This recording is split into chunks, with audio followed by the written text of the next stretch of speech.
Hi everyone, welcome to digital जी के classes. Class 7 की हिस्ट्री चल रही है। हमने 2 चैप्टर कर लिए हैं। आज हमारा थर्ड चैप्टर है दिल्ली 12वीं से 15वीं शताब्दी तक।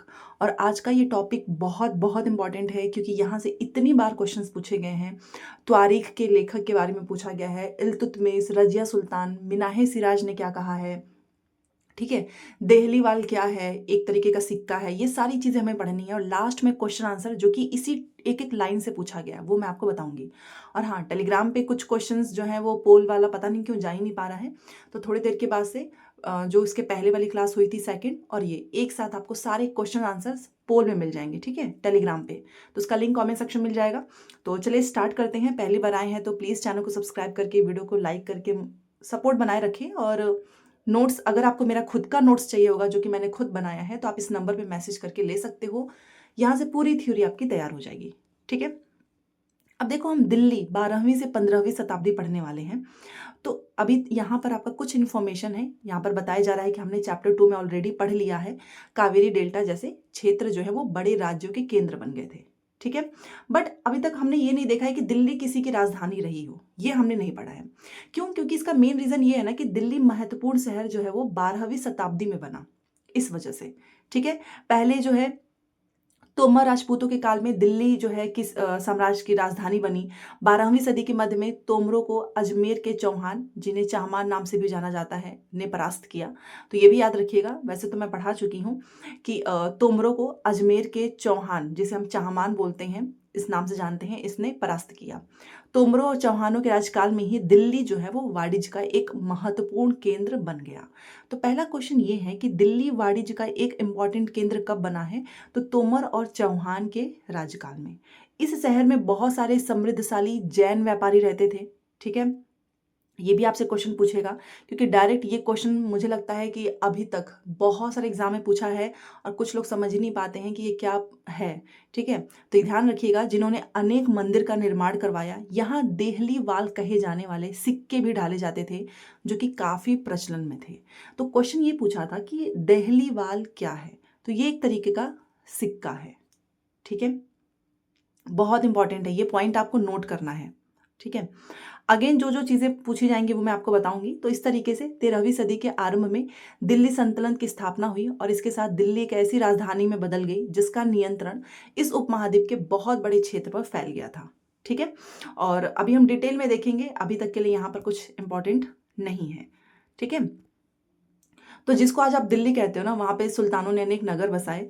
और बस इतना ही याद रखना है। बाकी देहली कोना, सीरी और जहाँपना, ये आप नाम याद रख सकते हो, लेकिन ये पूछता नहीं है। जैसे कि यहाँ पर देखो, ये सीरी है, यहाँ पे ये जहाँपना है, ये देहली कोना है। तो ये आपसे पूछ रहा है कि जो दिल्ली है, जिस नाम से हम जानते हैं दिल्ली को, वहाँ पर सुल्तानों ने अनेक नगर बसाए, जैसे कि आप यहाँ पर देख सकते हो, देहली कोना, जहाँपना, सीरी, ठीक है, ये सब मिलकर।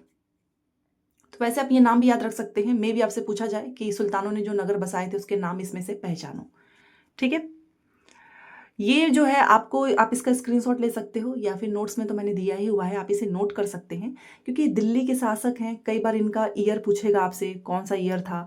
कई बार क्रोनोलॉजी में कि तोमर के बाद कौन आए, उसके बाद से कौन आए।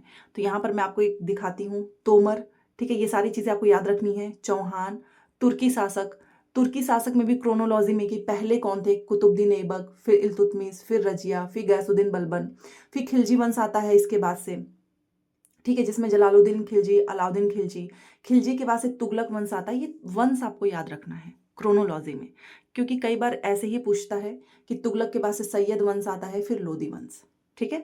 तो आप इनके ये ईयर्स भी याद कर लेना, क्योंकि अब जो है पैटर्न चेंज हो रहा है। तो कई बार ऐसे क्वेश्चंस पूछे जा रहे हैं जो हमने इमेजिन भी नहीं किया होगा कि भाई ये पूछा जा सकता है। तो ईयर्स वगैरह भी आपको ध्यान रखना है, ठीक है। चलो, अब सबसे पहले यहाँ पर मैं आपको कुछ चीज़ें बताना चाहूँगी। जन्मसिद्ध अधिकार क्या होता है? तो जन्म के आधार पर विशेषाधिकार का दावा, मतलब लोग मानते थे कि कुलीन व्यक्तियों को कुछ खास परिवार में जन्म लेने के कारण शासन करने का अधिकार विरासत में मिलता है। मतलब आप किसी ऐसी फैमिली में आप जो है आपका जन्म हुआ है जहाँ पर ऑलरेडी राजा हैं, ये सब, तो आप फिर एक तरीके का बोला जा रहा है कि ये आपका जन्मसिद्ध अधिकार हो चुका है, क्योंकि आप ऐसे परिवार में जन्म लिए हैं। तो जन्म लेने के कारण आप शासन कर सकते हैं, ठीक है। ये चीज। लिंग भेद भी आपको पूछा जा सकता है, लिंग भेद क्या है? तो स्त्री तथा पुरुष के बीच में सामाजिक तथा शारीरिक जो रचना है वो अंतर बताया जा रहा है। ठीक है, कि स्त्री और पुरुष किस तरीके से सामाजिक और शरीर रचना में अलग हैं।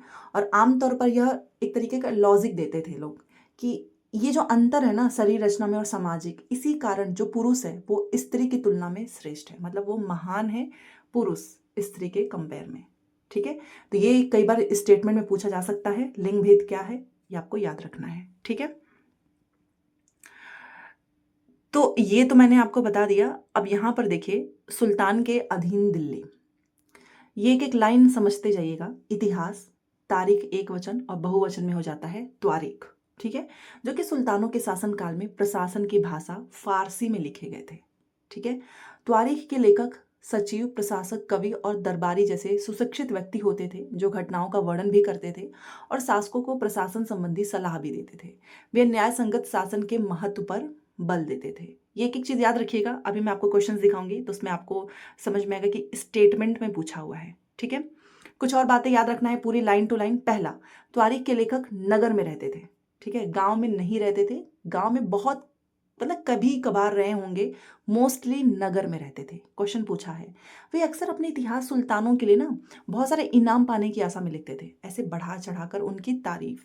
ये लेखक अक्सर शासक को जन्मसिद्ध अधिकार और लिंग भेद पर आधारित आदर्श समाज व्यवस्था बनाए रखने की सलाह देते थे और उनके विचारों से सभी लोग सहमत नहीं होते थे। मतलब ये बोलते थे ना कि भाई तुम इस परिवार में जन्म लिए हो तो तुम्हारा शासन करने का अधिकार है और पुरुष जो है वो महान है स्त्री के कंपेयर में। तो ऑब्वियस सी बात है, बहुत सारे लोग इससे सहमत नहीं होंगे। तो ये इनका कुछ था जो कि तीनों पॉइंट्स आपको ध्यान रखना है।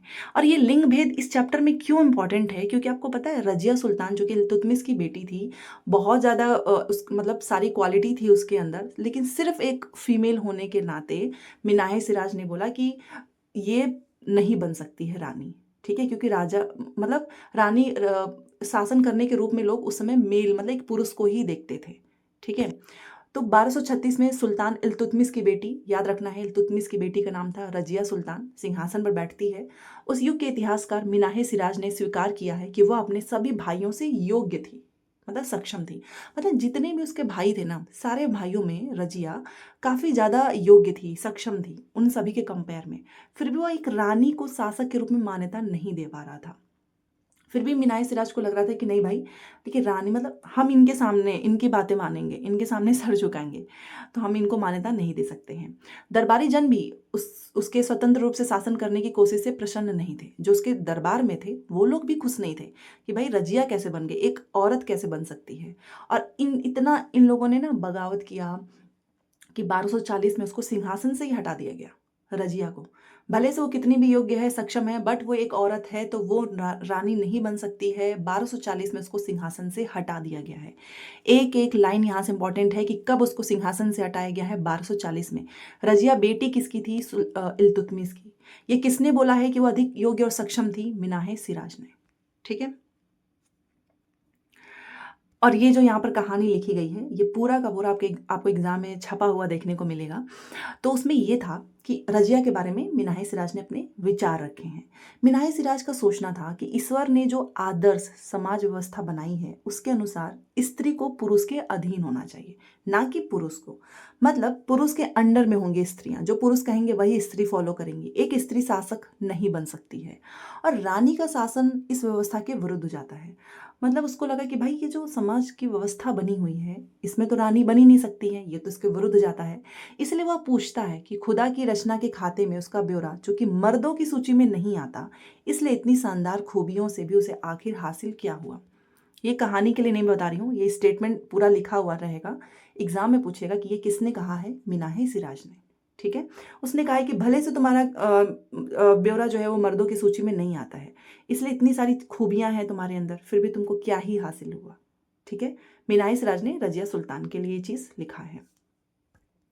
अच्छा, कई बार क्वेश्चन पूछता है कि रजिया ने अपने अभिलेख में अपने मर्द होने का जो है एक तरीके का कह सकते हैं भ्रम पैदा किया है, जो कि एकदम स्टेटमेंट गलत है। रजिया ने अपने अभिलेख में क्लियरली लिखा है कि मैं इल्तुतमिश की बेटी हूँ। ये जो भ्रम पैदा किया है ये रुद्रमा देवी ने किया है कि अपने आप को मर्द दिखाने के लिए। ठीक है, तो ये सारी चीज़ें याद रखना। रजिया ने अपने अभिलेख और सिक्कों पर अंकित कराया है कि वह इल्तुतमिश की बेटी थी। ठीक है, इसने भ्रम नहीं पैदा किया है। आंध्र प्रदेश के वारंगल क्षेत्र में किसी समय काकतीय वंश का राज्य था। उस वंश की रानी रुद्रमा देवी, ये किस वंश की हैं? काकतीय वंश, याद रखना।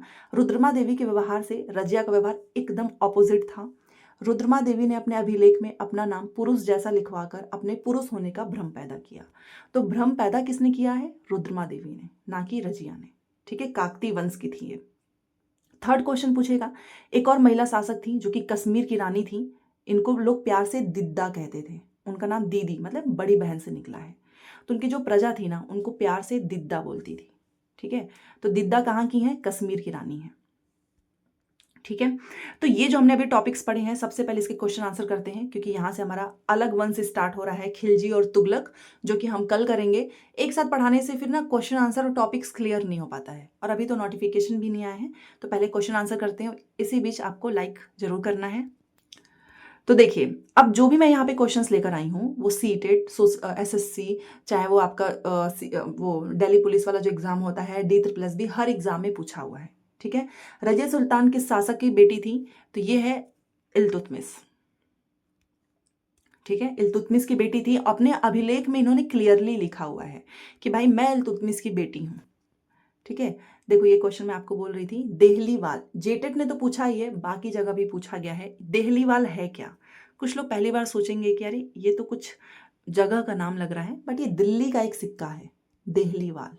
ठीक है, नेक्स्ट देखिए, सीटेट ने पूछा है 2015 में दिल्ली सल्तनत के सुल्तानों के लिए लिखे गए त्वारीख के बारे में कौन सा कथन सही है? त्वारीख, तो देखो त्वारीख के बारे में पूछ रहा है। ठीक है, तो ये उर्दू दिल्ली सल्तनत के प्रशासन की भाषा में लिखे गए थे? नहीं, तो फारसी में लिखा गया था। त्वारीख उन लोगों द्वारा लिखा गया जो कि शायद ही कभी शहरों में रहते थे। गलत, त्वारीख के जो लेखक थे वो तो शहर में ही रहते थे, कभी कभार गांव में रहते थे। त्वारीख के लेखक ने शासकों को सुशासन और न्यायपूर्ण शासन की आवश्यकता पर सलाह दी। यस, ये सही है। So option number third. ठीक है, हमसे सही वाला पूछा है, यहाँ पर आप देख सकते हो कौन सा कथन सही है। नेक्स्ट देखिए, 2021 में पूछा है, मतलब कोई ऐसा साल नहीं है जिस साल यहाँ से क्वेश्चन आए। त्वारीख पर दिया गया ABC पर विचार करो। त्वारीख के लेखक गांव में रहते थे? नहीं भाई, कभी कभार रहते थे, मोस्टली वो नगर में रहते थे। ये तो गलत हो गया। उन्होंने सुल्तान से पुरस्कार पाने के लिए इतिहास लिखा। जी हाँ, ठीक है। इन लेखकों ने शासकों को सामाजिक व्यवस्था बनाए रखने की सलाह दी। ये भी बात सही है। तो A गलत है, B एंड C सही है। तो अगर आपने पढ़ाई की होगी तभी आप कर पाएंगे। ठीक है, अगला देखिए, रानी रुद्रमा देवी भारत के किस वंश की थी? काकतीय, और इन्होंने पुरुष होने का भ्रम पैदा किया है। ठीक है, अगेन बहुत पुराना क्वेश्चन है, 2016 में पूछा था। निम्न में से किसने हौज सुल्तानी नामक एक बड़े जलाशय के निर्माण के लिए सार्वभौमिक सम्मान प्राप्त किया है? तो वो है इल्तुतमिश। आगे जब आप पढ़ोगे ना, ये थोड़ा सा आगे वाले चैप्टर का क्वेश्चन है, तो आपको समझ में आएगा कि ये हौज सुल्तानी नामक एक बड़ा जलाशय का निर्माण इल्तुतमिश ने कराया था, जिसके लिए उसको सम्मान भी मिला। ठीक है,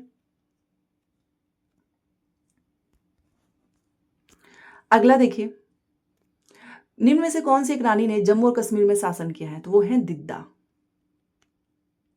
ठीक है, तो ऐसे ऐसे क्वेश्चंस पूछे जाएंगे, और जिन्होंने डीप में चीजें पढ़ी होंगी वही कर पाएगा। ठीक है, तो फाइनली यहाँ पर हमारा क्वेश्चन आंसर कंप्लीट होता है। क्लास कैसी लगी आप मुझे ज़रूर बताना। और मुझे लिटरली बहुत हाई फीवर है, फिर भी मैं ये क्लास शूट कर रही हूँ। ठीक है, कई दिनों से पता नहीं क्यों फीवर ख़त्म ही नहीं हो, जा ही नहीं रहा है। तो लेकिन क्लासेस होती रहेंगी। ठीक है, तो लाइक शेयर सब्सक्राइब कर दीजिएगा। मिलते हैं नेक्स्ट क्लास में। Thanks for watching.